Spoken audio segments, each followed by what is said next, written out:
এবার আমাদের কি হবে? তোদের বাবা তো আমাদের ছেড়ে চলে গেল, কেমন নিষ্ঠুর ভাবে চলে গেল সে। বিয়ের বয়সে দুটো মেয়েকে আমার কাঁধে চাপিয়ে দিয়ে গেল। এখন আমি কি করব? আমি যে একদম অসহায়। মা, ও মা, তুমি এত কান্নাকাটি করো না। বেশি কান্নাকাটি করলে যে তোমার শরীর খারাপ করবে। কান্নাকাটি করব না তো কি হাসাহাসি করব? তোর বাবা যা টাকা জমিয়েছিল সব তো শেষ হয়ে গেছে। এবার কিভাবে আমাদের সংসার চলবে? তুমি কান্নাকাটিটা বন্ধ করো মা। বিধাতা ঠিক একটা না একটা উপায় বলে দেবে। তুমি কাঁদলে আমাদের সামলাবে কে? নিজেকে একটু শক্ত করো। পারছি না রে মা, আর পারছি না। তোর বাবা এতদিন শয্যাশায়ী ছিল, ডাক্তার বৈদ্যের পেছনে কম টাকা তো খরচ হয়নি। তারপর এবার সব টাকা শেষ হয়ে গেছে। কি যে হবে? মা, আমাদের হোটেলটা প্রায় 6 মাস ধরে বন্ধ হয়ে গেছে। আমরা ওটাকে আবার শুরু করতে পারি তো? হ্যাঁ মা, বোন ঠিক বলেছে। বাবার হোটেলে তো প্রায় ভালোই খরিদ্দার আসতো। আবার শুরু করলে ভালোই বিক্রি হবে, কিছু টাকাও উপার্জন হবে। বাবা এমন হঠাৎ করে অসুস্থ হয়ে যাবে সেটা তো আমরা কেউই ভাবতে পারিনি। এই বয়সে আমি হোটেল চালাবো? ভালোভাবে নড়তে চড়তে পারি না। তুমি কেন চালাতে যাবে? আমি আর বোন আছি কি করতে? আমরা দুজন সব কিছু সামলে নেব। তুমি বাড়িতে রান্না বান্নাটা আস্তে আস্তে করে রেখো। কিন্তু তোরা বিয়ে করে চলে গেলে আমার কি হবে? আর তোদের তো বিয়ের বয়স হয়ে গেছে। বিয়ের কথা ছাড়ো মা। যে ছেলে আমার সাথে সাথে তোমারও দেখাশোনা করবে, একমাত্র তাকেই বিয়ে করব। নইলে আমরা বিয়ে করব না। দিদি, কাল থেকে কিন্তু তাহলে আমরা হোটেল খুলছি। ঠিক আছে ঠিক আছে, তাহলে সকাল করে উঠে পড়তে হবে।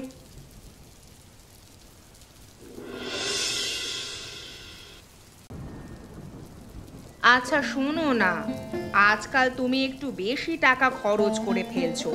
আমি হিসেব করে দেখেছি। আরে তাতে কি হয়েছে? যেগুলো শখ ছিল সেগুলো আস্তে আস্তে পূরণ করে নিচ্ছে। আর সব শখ পূরণ করতে একটু টাকা খরচ তো হবেই। হ্যাঁ, স্বপ্ন শখ সবই পূরণ করো, কিন্তু এত টাকা নষ্ট করে ফেললে আমাদের সংসার চলবে কিভাবে? তুমি তো জানোই না, আমার উপার্জন আগের থেকে দ্বিগুণ হয়ে গেছে। তাই আমি এত মন খুলে খরচ করতে পারছি। এবার যত দিন যাবে আমার উপার্জন তত বাড়তে থাকবে। কিন্তু কিভাবে বৃদ্ধি পাচ্ছে? কই, আগে তো বৃদ্ধি পায়নি। আমাদের গ্রামের যে ছোট হোটেলটা ছিল সেটা প্রায় 6 মাস কাল বন্ধ। যে ব্যক্তি হোটেল চালাতো সে মারা গেছে। আমি ওষুধ খাইয়ে মেরে ফেলেছি যাতে ওর হোটেল বন্ধ হয়ে যায় আর আমি লাভবান হতে পারি। কি? শুধুমাত্র কটা টাকা উপার্জনের জন্য তুমি মানুষটাকে মেরে ফেললে? এই টাকা তোমার কপালে সইবে তো? আহ গিন্নি, তোমার মুখে কি কোনো ভালো কথা আসে না? এত কষ্ট পরিশ্রম করে এই জায়গায় দাঁড়িয়েছি, সব সময় শুধু অলক্ষণে কথা। কোথায় বলবে হ্যাঁ আরো উপার্জন করো তা নয়। আমি কিছু বলবো না বাবা, কিছু বলতে গেলেই আমার দোষ। ঠিক আছে, তুমি খাওয়া দাওয়া করো, আমি ঘরে গেলাম। গ্রামে একমাত্র আমার হোটেল, আমি যত টাকাই খাবারের দাম করি না কেন বিক্রি আমার হবে, তাই আবার দাম বাড়াবো।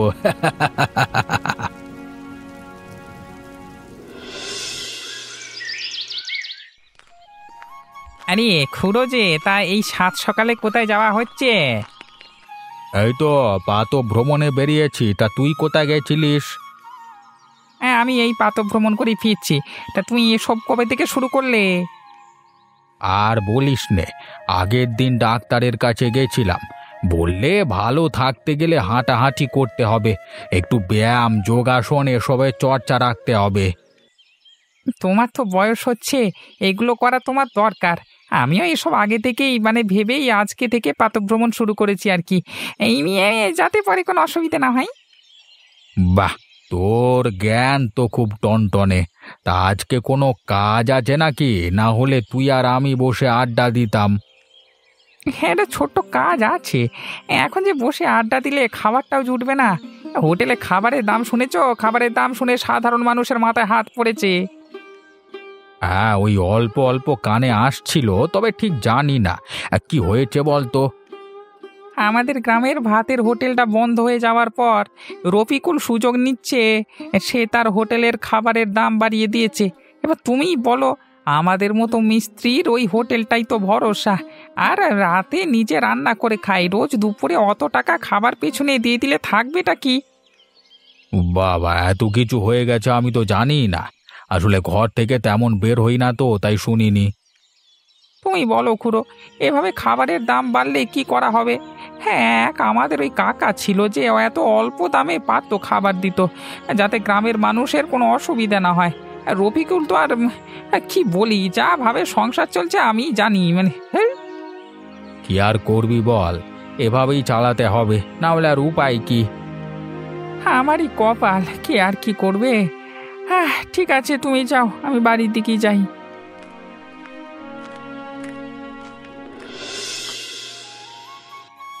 অবশেষে আমরা হোটেলটা খুলে ফেললাম।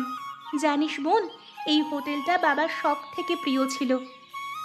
হ্যাঁ, আমি জানি, আমি দেখেছি বাবার যখনই মন খারাপ হতো তখনই এই হোটেলে চলে আসতো। বাবার এই হোটেলটাকে আমাদেরকেই কিন্তু চালাতে হবে, বাবার স্বপ্ন পূরণ করতে হবে আমাদের। হ্যাঁ, বাবার সব স্বপ্ন আমরা পূরণ করবই।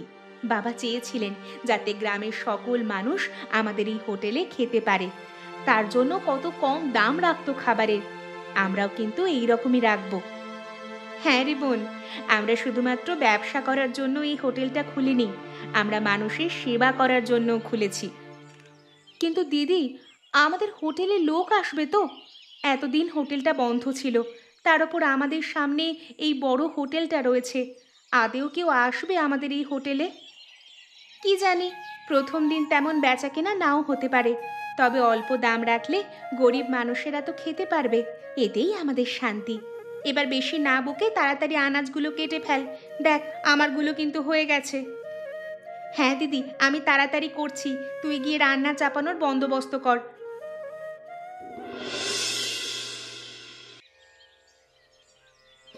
তোমার কি ব্যাপার বলো তো? তুমি এখনো পড়ে পড়ে ঘুমাবে? কখন ভোরের আলো ফুটেছে, বাবু এখনো শুয়ে শুয়ে ঘুমোচ্ছেন। ওঠো ওঠো, হোটেলে যাবে না নাকি? কেন কানের কাছে খ্যাঁচর ম্যাচর করছো বলো তো? একটু শান্তিতে ঘুমাতে দেবে না নাকি? বলছে, তোমার কি কোনো কাণ্ডজ্ঞান আছে না নেই? বাড়িতে শাকসবজি কিচ্ছু নেই, রান্না করবোটা কি? তুমি যে আমাকে বিরক্তির ভাব দেখাচ্ছ। আরে আমার তো হোটেল আছে, হোটেল থেকে দুপুরে খাবার নিয়ে চলে আসবো, শুধু শুধু ঝামেলা করে। হ্যাঁ, এখন তো আমি ঝামেলা করছি। কটা বাজে দেখেছো? হোটেলে তো যাওয়ার নাম গন্ধ নেই। আরে হোটেলে কর্মচারীগুলোকে কি এমনি এমনি টাকা দিচ্ছি নাকি? ওরা আমার সব কাজ করে দেবে, ভাল লাগে না। করলে করুক, তবে আমি তোমাকে আর ঘুমোতে দেব না। যাও, গিয়ে হোটেলে বসো, তবে কর্মচারীরা ভালোভাবে কাজ করবে। মালিক হয়ে নিজে যদি এত অলস হও, কর্মচারীরা তো ফাঁকি মারবেই। সকাল বেলাতেই চেঁচামেচি ভালো লাগে না, জানো তো, বাড়িতে একটুও শান্তি নেই। ও, এখন যত দোষ নন্দ ঘোষ। ঠিক আছে ঠিক আছে, আমি আর কিছু বলবো না, তুমি যা পারো করো, আর আমাকে একটা কিছু বলতে আসবে না। আরে তুমি এত রেগে যাও কেন বলো তো? আমারও রাগ ধরে যায় মাঝে মাঝে, কেন যে একে বিয়ে করতে গেছিলাম। এই যে শোনো, আমার বিয়ের পণের টাকাতেই তুমি এত বড় হোটেল খুলতে পেরেছো, না হলে না তোমার এক ফুটো কড়িও ছিল না, আবার বড় বড় কথা বলছে।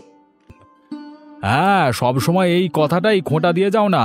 তোমার সব টাকা আমি ফিরিয়ে দিচ্ছি, যাও। এখন তোমার কাছে টাকা হয়েছে তাই তুমি দিয়ে দিচ্ছ। বিপদে তোমাকে আমার বাবাই সাহায্য করেছিল, তখন তোমার কাছে একটা কানা কড়িও ছিল না। যা পারো করো, আমি আর কিচ্ছু বলবো না।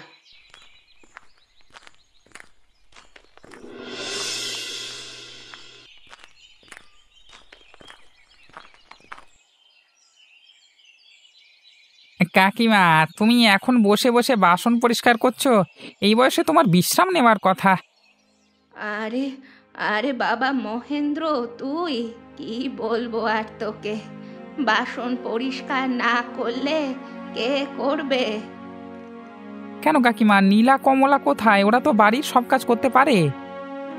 ওরা যদি বাড়িতে থাকতো তাহলে আর আমি কেন করতে যেতাম বল? তোর কাকার ভাতের হোটেলটা ওরা আজকে থেকে আবার শুরু করেছে। ওরা দুজনেই হোটেলে আছে। ও বাবা, তাই নাকি? এ তো ভারী খুশির খবর। এই বয়সে ওরা আবার এসব করতে গেল। মেয়ে দুটোর বিয়ের বয়স হয়ে গেল, এদিকে আমার বয়স হয়েছে, আর পারি না। কি যে হবে, চিন্তায় চিন্তায় আমার মাথাটা ফেটে যাচ্ছে। কাকিমা, তুমি এসব নিয়ে একদম চিন্তা করো না। বিধাতা চাইলে ঠিক সবকিছু হয়ে যাবে। আর হ্যাঁ, এই যে তোমার জন্য বাজার নিয়ে এসেছি, এগুলো নাও। বাবা, আবার কেন এসব আনতে গেলি? কাকিমার বাড়িতে এসেছিস, এমনি আসা যায় না। কাকিমা, আগে তো আমি এমনি আসতাম, কাকু মারা যাবার পর থেকে আমি তোমাদের অবস্থা দেখেছি। আর তাছাড়া তোমাদের এই ভাইপো মানে ভালোই তো টাকা উপার্জন করে, কাকিমাকে কদিন বাজার করে দিয়ে যেতে পারে না? বড্ড পাকা পাকা কথা শিখেছিস বল। সেই কোন ছোটবেলায় দেখেছিলাম, ছেলেটা কত বড় হয়ে গেল। বিধাতা যেন সব সময় তোকে আশীর্বাদ করুক। এখন আমি এইগুলোই দিতে এলাম। এগুলো ধরো, আমার আরো কাজ আছে গো, এখন দাঁড়ালে হবে না। বাবা, বাবা সাবধানে কাজকর্ম করিস। আর হ্যাঁ, আজকে অবশ্যই আমাদের হোটেলে যাবি। আজকে আবার নতুন করে আমাদের হোটেলটা খুললো। অবশ্যই কাকিমা, আমি আসছি।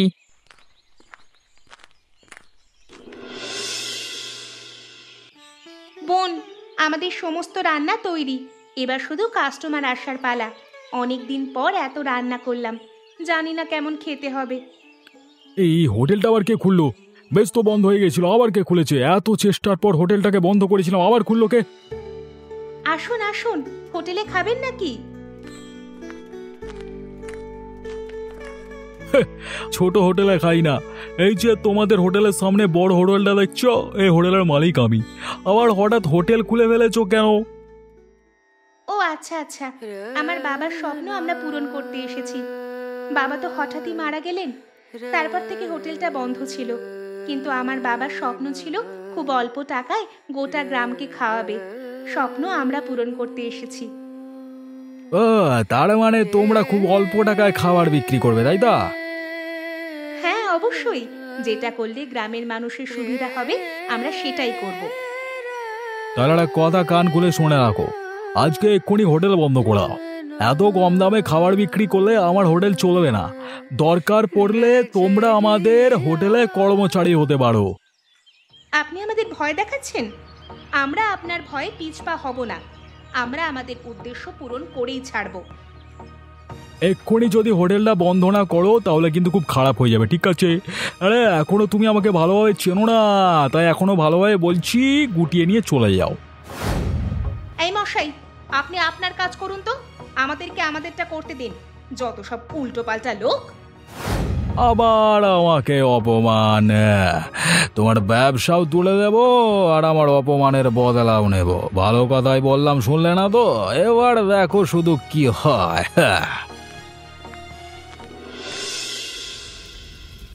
নীলা, কমলা, আজকে আমি সত্যি খুব খুশি হয়েছি।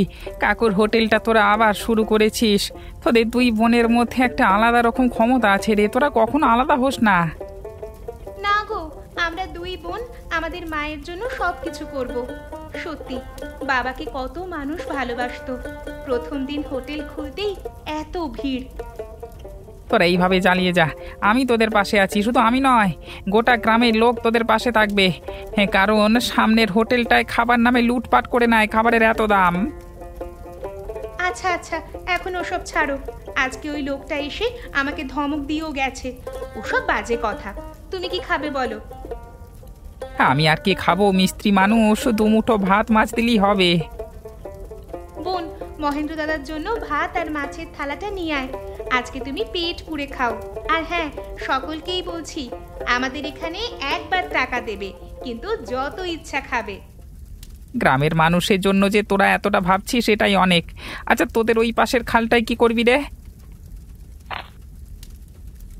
কি আর করব, ভাবছিলাম বিক্রি করে দেব। অনেক বড় খাল, ভালো দাম পাবে। আমি বলছি কি, তোরা তো হোটেলটা চালাচ্ছিস, ওটা এখন বিক্রি করিস না, কাকুর একটা স্মৃতি রেখে দে। আর তাছাড়া ওটা তো এখন শুকনো, শুধুমাত্র মানে প্রচণ্ড পরিমাণে বৃষ্টি হলে ভর্তি হয়, তোদের তো অসুবিধে হবে না? না না, অসুবিধা কিছু নেই। তবে থাক, কখন কি দরকার পড়ে যায় বলা তো যায় না। ঠিক আছে, তুমি খাও খাও, আমি আরো অন্য কাস্টমারদের দেখি। সত্যি মেয়ে দুটো কত ভালো, খারাপ সময় এদের পাশে দাঁড়িয়ে সত্যি আজকে আমার খুব ভালো লাগছে।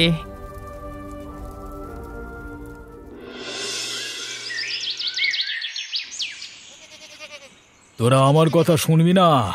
আমার সামনে হোটেল খুলে আমারই লস করিয়ে দিবি? এটা তো আর হতে দেয়া যায় না।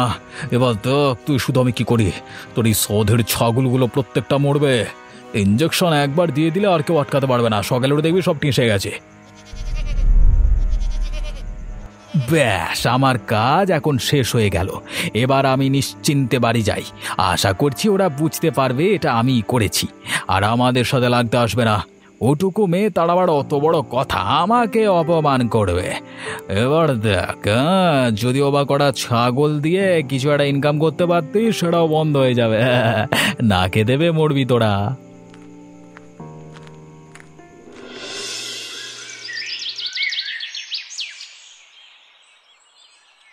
হায় হায় বিধাতা, তুমি কি আমাদের থেকে একেবারে মুখ ফিরিয়ে নিলে?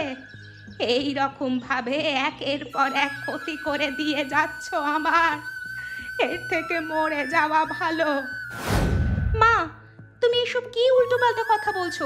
এরকম কথা বলতে নেই। দেখবে একদিন সব ঠিক হয়ে যাবে। এই ছাগলগুলো এমনি এমনি মরে যায়নি কাকিমা, এগুলোকে বিষাক্ত ওষুধের ইঞ্জেকশন দিয়ে মারা হয়েছে। এই দেখো কেমন শরীরটাও নীল হয়ে গেছে। আমার মনে হচ্ছে ওই রফিকুল সব করেছে। আগের দিন বললো না তোদের ছেড়ে দেব না, এই কাজ ও ছাড়া কেউ করতে পারে না। ও আমাদের হোটেল খুলতে বারণ করেছিল, আমরা বারণ শুনিনি, তাই এত বড় ক্ষতি করে দিল আমাদের। আমি হোটেল বন্ধ করে দেব। এরকম ভাবে ক্ষতি হতে থাকলে শেষ পর্যন্ত আমাদের কি হবে? তোরা চিন্তা করিস না, তোরা ব্যবসা করবি, তবে আর 1 মাস পর থেকে, এই 1 মাসের মধ্যে আমি তোদের ওই খালের মাঝখানে একটা বাড়ি বানিয়ে দেব। আর এমনভাবেই রাস্তা বানাবো যেটা তুলে নেওয়া যাবে। যখন ইচ্ছে নামাবি, যখন ইচ্ছে তুলে নিবি। সেটা আবার হয় নাকি? হয় হয়, কাঠের রাস্তা হয়, তাহলে তোরা নিরাপদ থাকবি, কেউ তোদের ছুঁতেও পারবে না। হ্যাঁ, বুদ্ধিটা বেশ ভালো। তাহলে তুমি কাজ শুরু করো, কিন্তু ততদিন আমাদের হোটেল বন্ধ রাখতে হবে। হ্যাঁ, ওই রফিকুলকে বিশ্বাস করাতে হবে যে তোরা হোটেল বন্ধ করে দিয়েছিস। হ্যাঁ, আমার বাড়ি তৈরি হয়ে গেলে যখন তোরা ওখানে থাকবি তখন আবার হোটেল খুলিস। তোরা যা করিস রে বাবা কর, দেখিস আর যেন কোনো ক্ষয়ক্ষতি না হয়। এমনিতেই হাতে টাকা পয়সা নেই। এই ভাইপোটা আছে তো, তাহলে আর কোনো চিন্তা করিস নি, আমি সব সামলে নেব।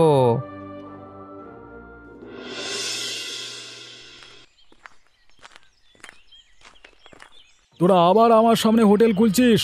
1 মাস বন্ধ রেখেছিলিস, কত সুন্দর বেচাকেনা হচ্ছিল আমার। এবার প্রত্যেক দিন আমাদের হোটেল খুলবে। জানি আমাদের ছাগলগুলোকে তুমিই মেরে ফেলেছিলে, তবে আর পিছবো না। তুমি কি করতে পারো করে নাও। যত বড় মুখ নয় তত বড় কথা। মূর্খ মেয়ে, তুই আমাকে এরকম ভাবে বলছিস? বলবো না তো কি? তোমার কিচ্ছু মুরদ নেই, ওই জন্যই তো আমাদের ক্ষতি করেছিলে। আমার ব্যবসার সামনে যে আসবে আমি তাকে সরিয়ে দেব। কয়েক মাস আগে আমার ব্যবসার মাঝে কাঁটা হয়ে দাঁড়িয়েছিল তোদের বাবা, তাই তাকে সরিয়ে দিয়েছি। কি? আমার বাবাকে তোমরা মেরেছো? তুমি আমার বাবার খুনি? আমরা তো ভেবেছিলাম বাবা অসুস্থ, তাই মারা গেছে। তখন তো শুধু তোর বাবাকে মেরেছি, এখন এবার তোরাও মরবি। আমার ব্যবসার সামনে যে আসবে সেই মরবে। আমার বাবাকে মেরেছো?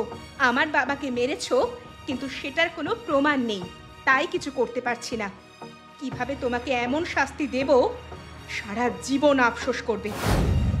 দেখ, আমি তোদের এখনো ভালোভাবে বলছি, আমার রাস্তা থেকে সরে যা। তোরা ছোট মেয়ে, নইলে কিন্তু ভালো হবে না। আমরা এই ব্যবসা করেই ছাড়বো। তুমি আমাদের একটা কিছু করতে পারবে না। চলে আয় দিদি, এসব উল্টোপাল্টা লোকের সাথে কথা বলে কোনো লাভ নেই। তোকে আমি শাস্তি দেবই।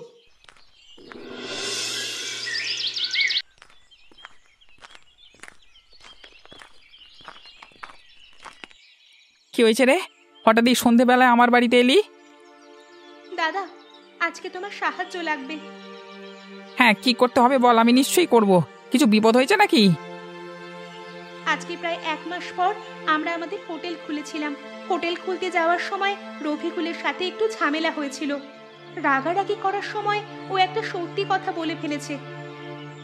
সত্যি কথা? কি সত্যি কথা? আমাদের বাবা কোনো অসুস্থতায় মারা যায়নি। ওই রফিকুল ষড়যন্ত্র করে আমাদের বাবাকে মেরেছে। আবার বলছে ওর ব্যবসার মাঝে যে আসবে তাকেই নাকি শেষ করে ফেলবে। রাগে আমার রক্ত গরম হয়ে যাচ্ছে। বোন বোন, এখন রাগ করার সময় নয়। আমাদের ঠান্ডা মাথায় কাজ করতে হবে। আজকে যে হারে রাগারাগি হয়েছে, আমার বিশ্বাস আজকে রাতে কিছু একটা করতে আসবে ওই রফিকুল। তোরা কোনো চিন্তা করিস না। তোরা তো খালের মাঝের বাড়িতে থাকিস, আবার রাতে এ রাস্তাটা কেউ তুলে নিস। ও কিভাবে পৌঁছায় আমিও দেখব। ঠিক আছে, রাত্রিবেলা আমি থাকবো, লুকিয়ে পাহারা দেব। হ্যাঁ, একটু পাহারা দেওয়ার জন্যই তোমাকে বলতে এসেছিলাম। যদি একবার হাতে নাতে ধরতে পারি তাহলে ওর আর রক্ষে নেই। আমি তো ওকে মেরেই ফেলবো। রমলা, অত রাগ করলে হয় না। তোর বাবার খুনিকে শাস্তি দিতে চাস তো? দিতে চাই মানে? একবার হাতের কাছে আসুক না, আমি ওকে খুন করে ফেলবো। আবার মাথা গরম করে। এই সব কাজ মাথা ঠান্ডা করে করতে হয়। তাই তোকেও বলছি, মাথাটা ঠান্ডা কর, না হলে কিন্তু আমাদের সব পরিকল্পনা ভেস্তে যাবে। নিশ্চয়ই তুই সেটা চাস না। না না, আমি চাই ওই রফিকুল ধরা পড়ুক। আমি মাথা ঠান্ডা করলাম। ঠিক আছে, তোরা এখন বাড়ি যা, সন্ধে হয়ে এসেছে। আরে বলা তো যায় না রাস্তায় কখন কি বিপদ আপদ ঘটবে। সাবধানে বাড়ি যা, আমি ঠিক সময় পৌঁছে যাব।